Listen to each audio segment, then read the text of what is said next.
Legend and Fabulous here on Joy 99.7 FM. And John Legend and Ludacris, pardon me. Yeah. I mentioned earlier we'll be talking about the Made in Ghana Bazaar 2024. The Ministry of Foreign Affairs and Regional Integration, together with its stakeholders, is inviting you to the third Made in Ghana Bazaar. It's going to happen at the Accra International Conference Center. And that's from tomorrow, actually. Yeah. And the theme is promoting made in Ghana goods and services for economic prosperity. And I thought that, no, we need to know a bit more about it. We need to get to find out what you will get to see there and why you should actually be there. So our very good friend, Oscar Asamoah, who's a partner with the Ministry of Foreign Affairs and Regional Integration, came by to tell us a bit more. Oscar, how are you, man? Good to see you. I'm doing good. Nice. Thank you so much for coming by. I know you're busy. You're just, hours away from the big day. Is everything set for the bazaar? Yes. Setup is ongoing. Okay. 3 o'clock Ghana time. Yeah. Exhibitors are coming on site and they are doing their setup. Okay. Yes, That's good. But for the uninitiated, tell us a bit about the Made in Ghana Bazaar. What is it about? It's an annual bazaar that started 2017 by the Honorable Minister Shirley Ayoko Boche. And the purpose was to try and help startups. Given the chance, most of the startups, they don't fester well. So under Ministry of Foreign Affairs, there's a department, Economic Trade and Investment Bureau, who master in trade. So they annually organize this under the ministry. And it's like an incubation so that after the fair, it doesn't end there. All the network of Ghana's outfit abroad, they get opportunity to stand there through a brochure and through whatever magazine that we can generate afterwards. So that is it for both Ghana and abroad. Oh, beautiful. So what makes this year's bazaar so unique compared to the ones that you've already done? This is actually the third one, isn't it? Sure. Okay, tell me about it. The reason is that one, we are partnering with multimedia, and the line and the channels are large. Yes, absolutely. And before we started the setup, people were coming. Sometimes somebody through whichever means, through your outfit, they get to know. And that is one decision that we got it right. Wow. This year, people are just even coming last minute, and we are having problem with stopping registration. Oh, really? Yes, definitely. Wow, yes. that's really wonderful. I'm excited about this, and of course, multimedia would always make it very grand. And just in time to join the conversation, we've just been joined by the Director of Information and Public Affairs.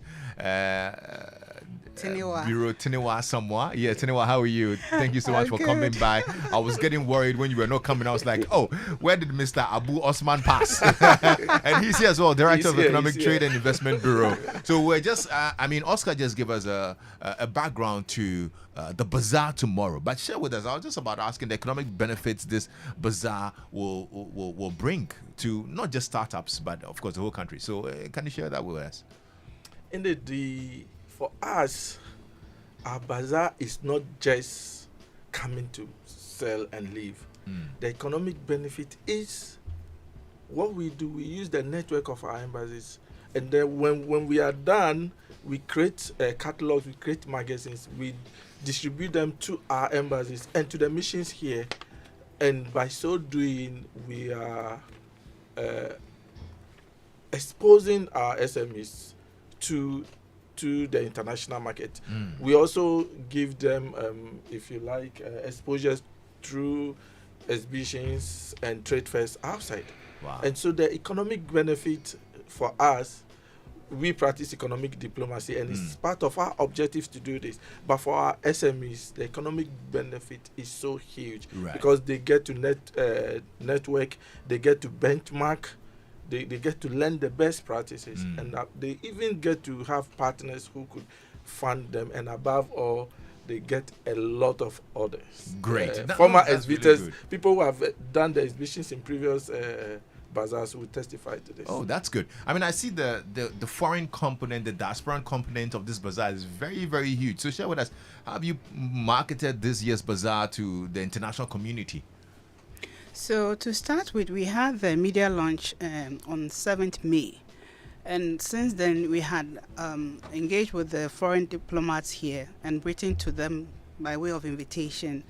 We are also engaged in media campaigns with various media partners, including Multimedia, GBC, and the City FM Group. And also the print media.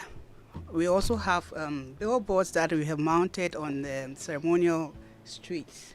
So, and I mean, on social media too, we are quite active. Yes. Okay, that's good. So, who's funding this year's bazaar? Yeah, for an event this grand, we should source a lot of funding. So this year we've been very fortunate to have the National Petroleum Authority, the Ghana Gas Company, and the Ghana Commercial, the GCB Bank PLC as our platinum sponsors. Okay. We also have sponsors like SCMG Ghana. We have sponsors like Exim Bank, Ghana Shippers Authority, Ghana Post and Harbour Authority. They are a lot. Really. Okay. Ghana Standard Ghana Standards Authority. So I actually need to commend you as well, because one of the things that you've added to the bazaar that I learned is that you're putting together some side events that will help project the country's creative arts industry. And for us in the creative art industry, this is a welcome development. Tell me why this idea. Yes, the creative art industry is perhaps the untapped industry in Ghana. When you compare it to advanced countries, the creative art industry adds up to that GDP. Now, if we want to position ourselves to gain from our AFCTA, then we should start looking at what our creatives can do for us. And so we have this time the creative arts industry, and we've lined up a very wonderful panelists. We have the High Commissioner of South Africa to Ghana. We have Daddy Bosco. We have Abdul Latif Abubakar, who is a partner. And then we have people from the Ministry of Trade, Tourism and Creative Arts. Okay. Yes, so that's good. That's good. So I learned the AGI proposed that the next bit in Ghana Bazaar should be rotated among the regions, as is done like the for the Independence Day parade. Are you considering it? Yes, so the proposal has been well received by the ministry. And the ministry is going to engage its stakeholders, including the AGI, after this bazaar. Okay, that's good. That's good. Well, I think this is going to be great, and I'm sure a lot of people are looking forward to it. It's on from tomorrow, is that it? Yes. It's from 23rd to 25th. Yes. And it's happening at the Accra International Conference Center. Exactly. Okay, yes. Great. Any final words before we wrap up? Well, I will say that we are inviting everyone to come.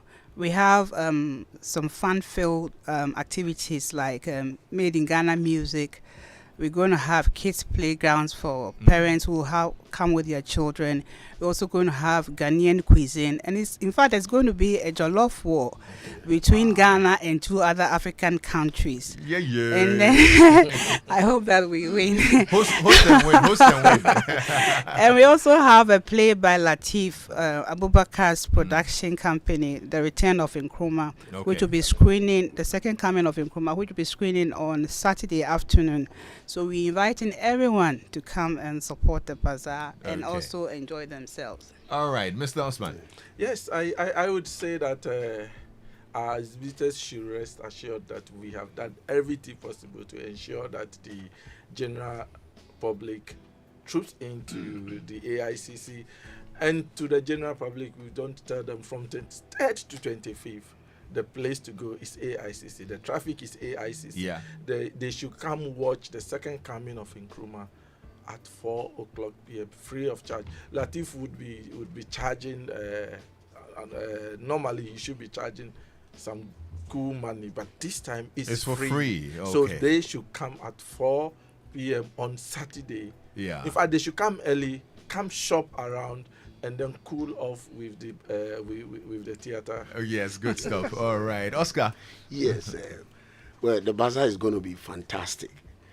Setup is ongoing. By tomorrow morning, setup will be done. Yeah. And all it will be left with is for the general public to come. We've also spoken with our exhibitors, Made in Ghana goods, fantastic ones that you have not even seen. So come and come and shop and have fun. You know, I was just torn between asking to see the tailors who made your outfits, whether yours, Oscar, or Mr. Osman's own. Because, I mean, I see you are really repping the made in Ghana outfit, Papa. And then I was going to ask Sinewa if you help me get some of the fabrics for maybe something for my wife, because this is a very lovely fabric you're wearing. I'm sure we can get some good outfits there as well, isn't it? Exactly. Actually, we have an apparel. Oh, okay. For people that are running it. So if you come, oh no, then I'll definitely come and maybe see that you. Tabu can give you some cookies. And let me perhaps end by saying that we have Kwampa and lipstick, and we want to see Lexis come and do display it. dancing skills.